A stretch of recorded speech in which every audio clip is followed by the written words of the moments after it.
Well, thank you. Thank you so much. I will accept this bouquet from Bill. It's a little bit smaller, but I appreciate it. And someday we'll earn the big one. Thank you, Mary, for your kind words. And it's intimidating and quite thrilling to be able to do the keynote today. So thank you to the Scholarly and Creative Works conference team for nominating me to speak as your keynote. And thanks all of you who are here. I can't see you all, but thank you for joining today in this discussion that I will lead about diversity, equity, and inclusion in research. They asked me to do this last year, and I was planning on doing this keynote of the same topic in April 2020. And I realize now how much I did not know and how much I have learned this year about DEI and have grown as a person.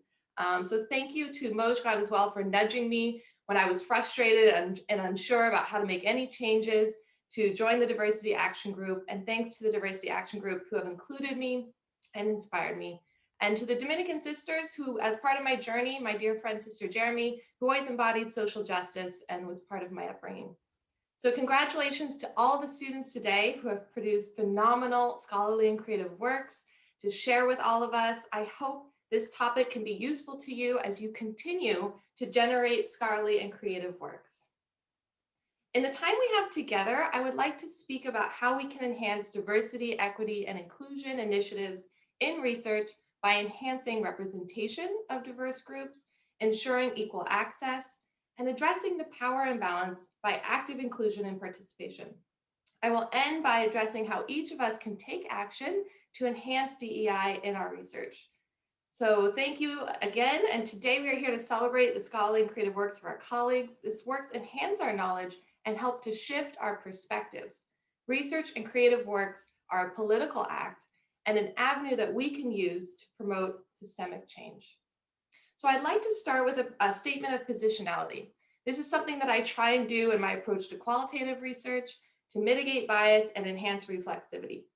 So positionality is a social and political context that creates your identity in terms of race, class, gender, sexuality, ability status.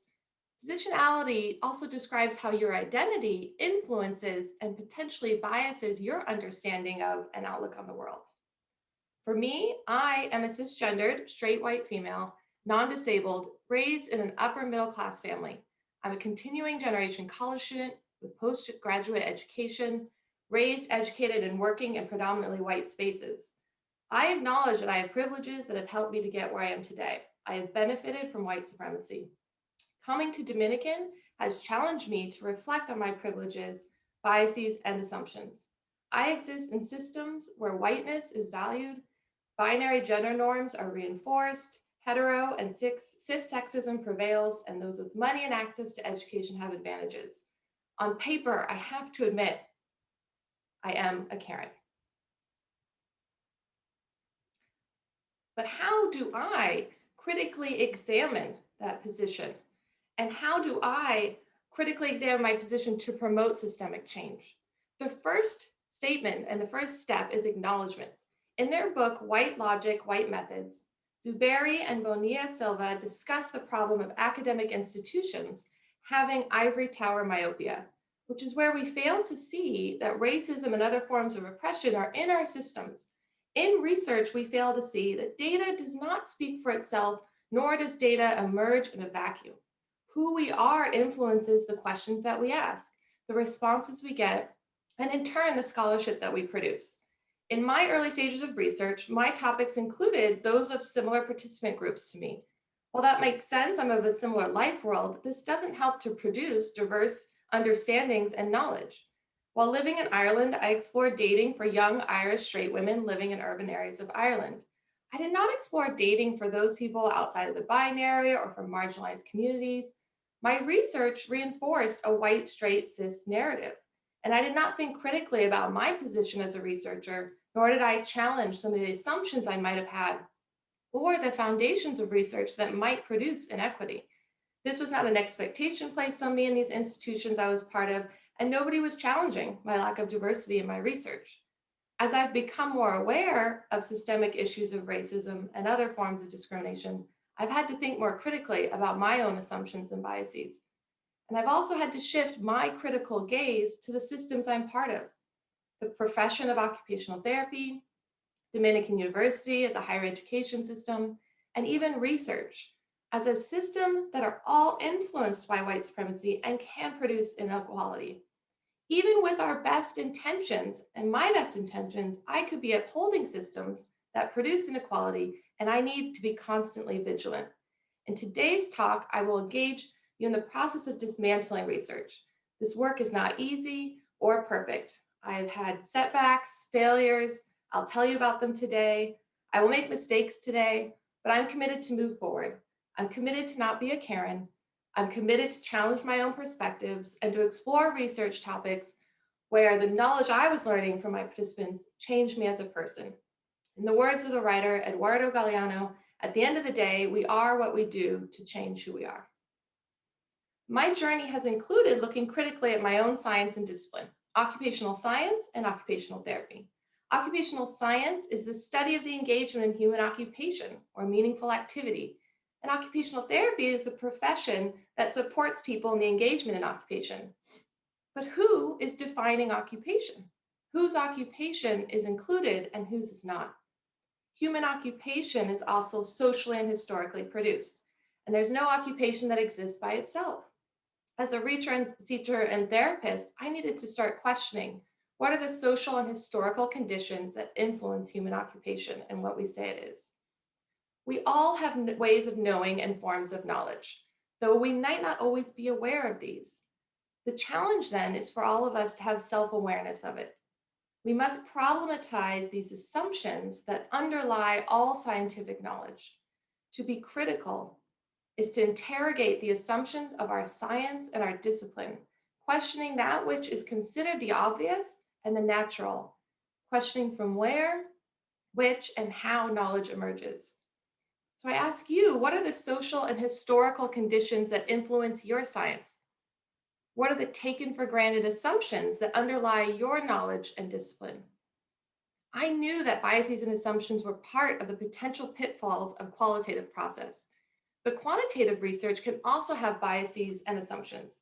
For centuries, statistics have been used to uphold white supremacy. Zuberi, the author of Thicker Than Blood, How Racial Statistics Lie, discusses current methods of statistical analysis and that which were developed as part of the eugenics movement. And racial statistics were used to justify racial inequality.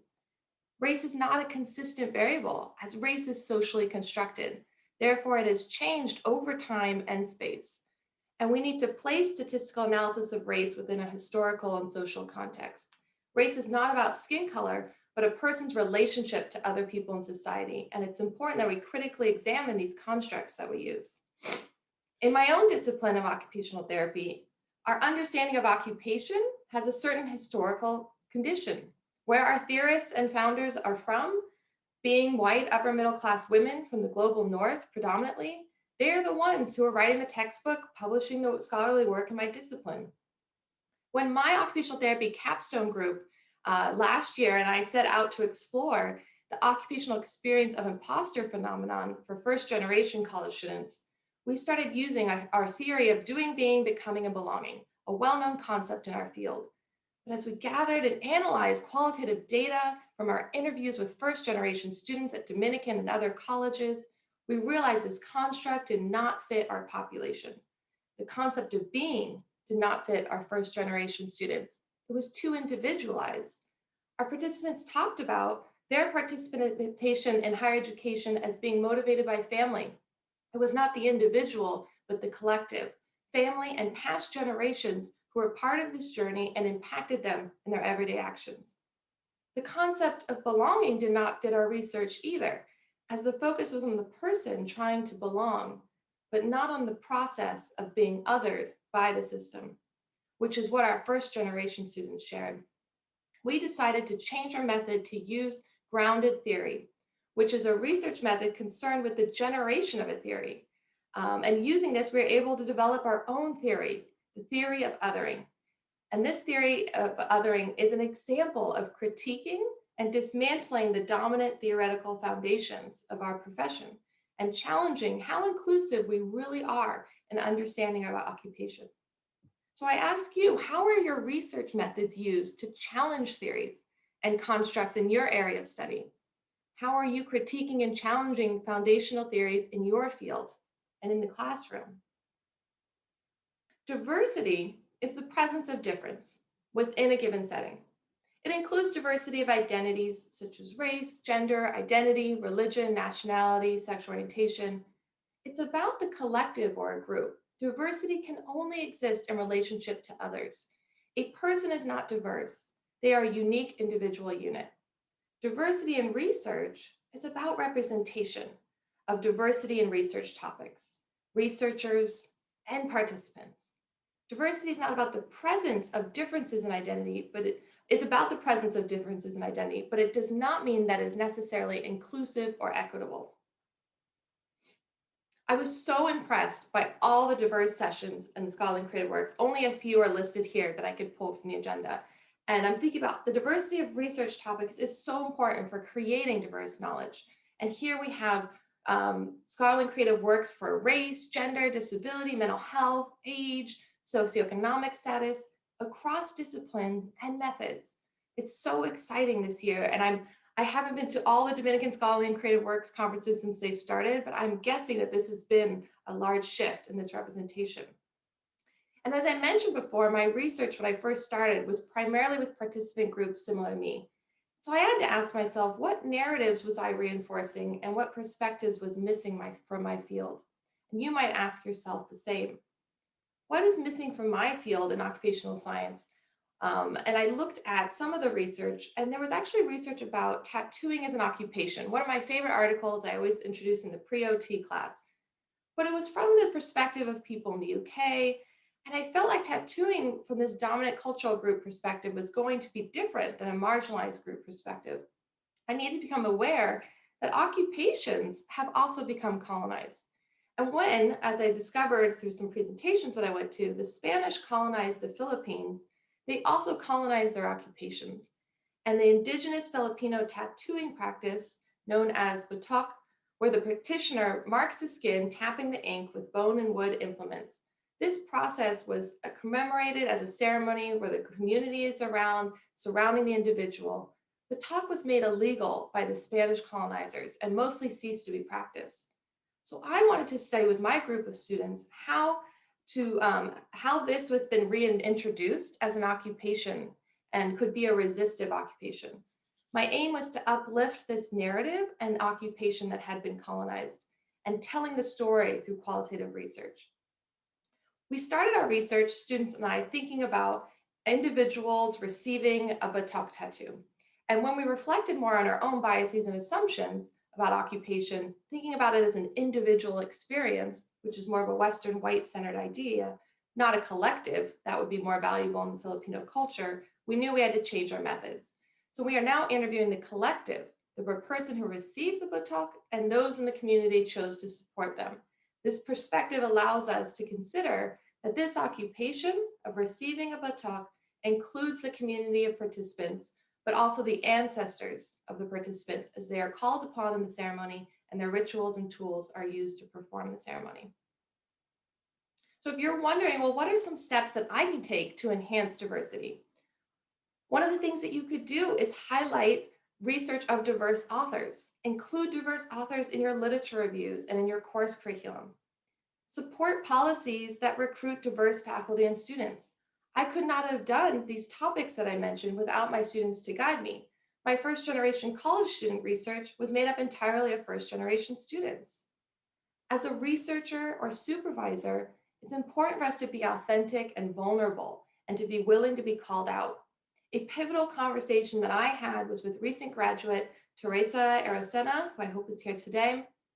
She was concerned about my research topic, researching batok, and the risk of recolonizing this occupation through a white lens.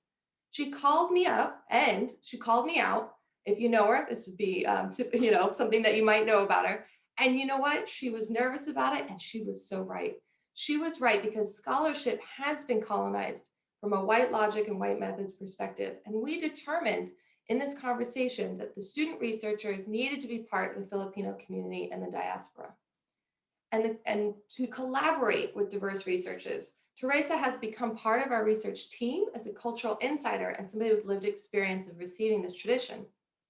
As scholars, I realize we can evolve at any stage of our research. No matter how long we've been in the field, we are not above being called out and being more reflective about our practices. These conversations are difficult, but they need to be had.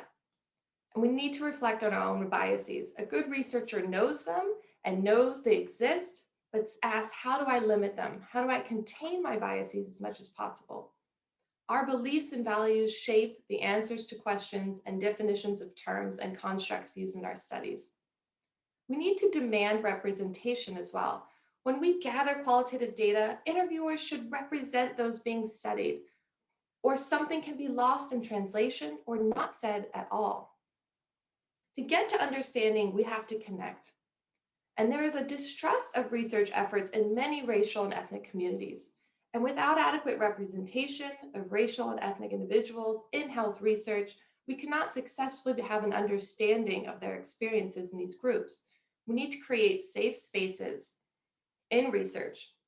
In our current research on Batok, all of the OT students have a heritage in the Philippines as a requirement to do this study.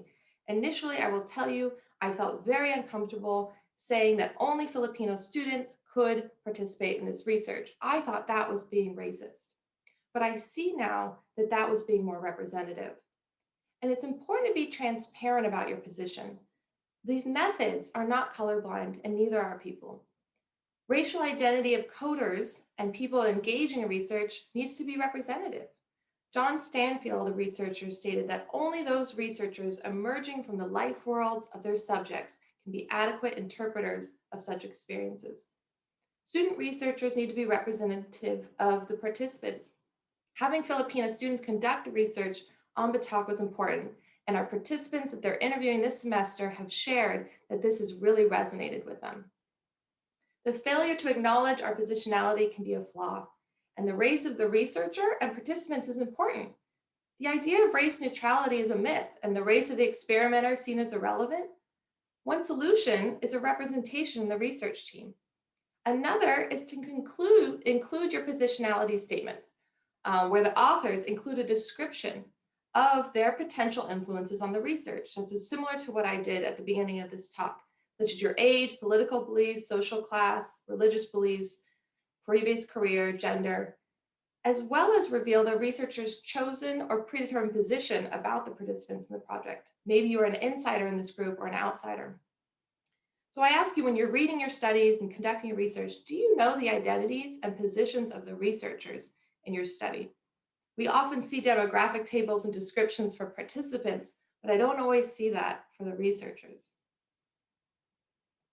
Equity is an approach that ensures everyone has access to the same opportunities. Equity recognizes that advantages and barriers exist, and that as a result, we don't all start from the same place.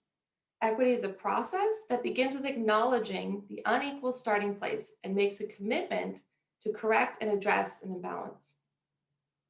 So how can we enhance equity in research? First, we need to address the barriers in dissemination of research. Large-scale journals such as Elsevier have a large paywall, limiting access to only those people and institutions that can afford it. Research journals are expensive, and this drives up the cost of higher education. The cost for Dominican to access research journals is $300,000 a year. Harvard has a $3 million a year budget. One of the goals of Dominican Scholar is to create access and equity to research by making our faculty-authored and peer-reviewed research freely available as much as possible. Journals with open access, Dominican Scholar being a great example, help to disseminate knowledge and to make all research freely available. Other strategies: can tenure processes also value publication in open access journals?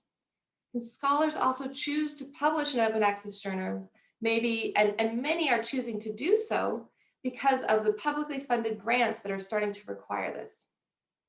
We need to create pathways to higher education and postgraduate degrees for all, supporting policies, grants, and scholarships that increase access for marginalized groups of people. We need to recruit diverse PhD candidates that have conversations early with our diverse students in advising about the potential of a research career and a terminal degree. As I have learned in our research, first-generation students experience imposter phenomenon due to the othering that they have had in their life and on campus. And we need systems and policies that enhance belonging and dismantle barriers such as the cost of higher education. Another solution is to value different forms of knowledge. Faculty can incorporate other sources of knowledge beyond peer-reviewed journals, since we know that some of these journals can produce inequity due to the paywall for access, the cost of attaining a PhD, access to faculty positions for BIPOC researchers, time and funding for research, and other standards that all can eliminate diversity along this line. We need to listen to what the people who are the experts by experience are saying, and what they're saying isn't always found in peer-reviewed journals. The next part I want to discuss is inclusion. So inclusion is about folks with different identities feeling and or being valued, leveraged, and welcome within a given setting. Are folks in our research and creative works being seen, valued, and respected? What barriers stand in the way of people with marginalized identities feeling a sense of belonging and inclusion in the research process? There is an African proverb that translates to, "Until the lions tell the tale, the story of the hunt will always glorify the hunter." How do we address the power imbalance in research to make sure our participants are telling their story? This year, another occupational therapy capstone group and I are using participatory action research, and specifically photo voice, to understand occupational experiences of at-promise youth in collaboration with Huckleberry Youth Programs of Marin. Participatory action research involves researchers and participants working together to understand a problematic situation and help change it for the better. It's about social change. And the product of our research is to produce an action. Using photo voice methods, the youth take photos of their occupational experiences, they share these with each other, they analyze the themes themselves, and they determine the action to produce change. Emancipatory research is another great example, and it's a research perspective of producing knowledge that can benefit disadvantaged persons. It's an umbrella term that includes many streams of critical theory-based research, such as feminist, disability, race, and gender theory, where people are active agents in the research process because they're involved in the analysis of their realities. They can develop the understanding and capacity to improve their life and the situation around them. This is an important component for achieving empowerment, because when people participate in determining their own future, they become empowered. Emancipatory research is aimed at changing the social relations of research, trying to place the control in the hands of the researched, not the researcher. Participants need to be treated as the experts. Conducting research is important, but it's important to conduct it not on people, but with people. We need to have shared ownership, partnership with our agencies for social change. Our service learning programs at Dominican are a great example of this process, and I was very privileged to attend some of those trainings, which have influenced me till today. And we have ourselves in OT, we have partnered with Huckleberry of Marin for our photo voice story. And the youth in our study are shaping the direction of the research as co-collaborators, and the staff at Huckleberry are key stakeholders and collaborators as well. Enhancing diversity, equity, and inclusion in our research is a way to promote social change and take action. Student scholars, I hope you join us in supporting anti-racism efforts and engaging in more equity-focused work. We need to create pathways to connect research practitioners with social justice and human rights organizations. And these organizations are in need of pro bono research services that advance their missions. Knowledge is political, and research can be a way to take action. We need to examine the practices of white supremacy and their effects, and more significantly, work toward the elimination of both, with the end goal of the elevation of the human by the elimination of white supremacy. I'm still a Karen, but a Karen who acknowledges their privileges, critically examines the systems I benefit from, and aims to be an ally and accomplice to create systemic change. We cannot do this alone. We all need to work together. Seeing today's sessions, I know there are a lot of us here that are willing to do the work, and your scholarly and creative works are your receipts. Thank you again for this opportunity, and I welcome and look forward to continuing this conversation. If time permits today, which it seems like we do, please feel free to post a question or comment in the chat. Also to contact me if you would like to discuss further any of the topics today. I really value all of your perspectives. Again, like I said, I might have made mistakes today. Please feel free to talk to me about them and to share your perspectives. I'd love to hear also about anyone out there how you have worked to enhance DEI in your scholarly and creative works, or any action items that you intend to act on moving forward. Congratulations again to all the students who have produced such inspirational scholarly and creative works. Thank you.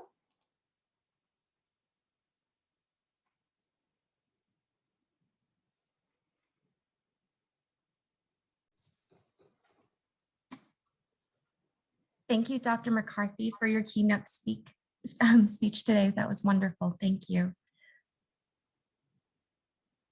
Thank you.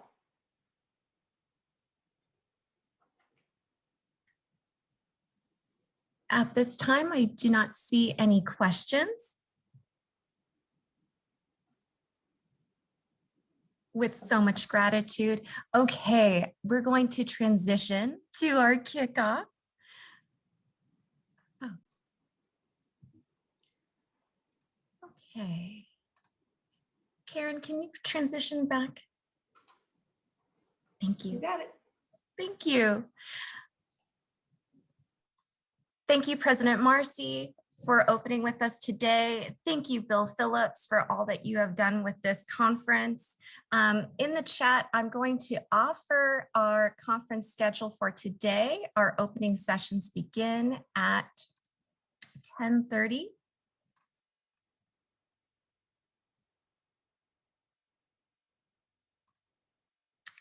Okay.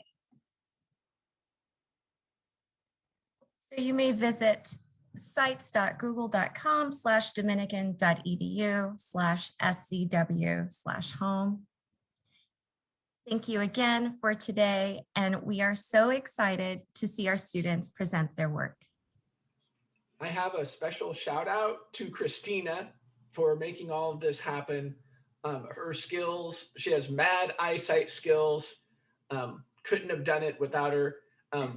Mojgan was very supportive, always there to help us with questions and to, when we needed something, she got it for us. Not everyone always gives us the time of day, Christina and I, but Mojgan was able to start a little fire underneath some people and got us a lot of help. And all the faculty moderators and all the people that volunteered, that was fantastic. If you didn't get a chance to moderate this year, you will next year.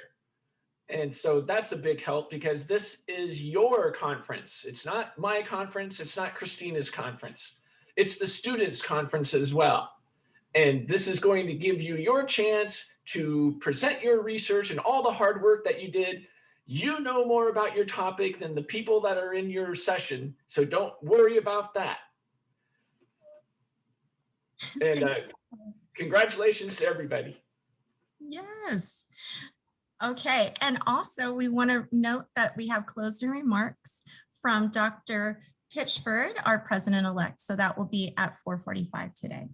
All right, thank you. Enjoy the day.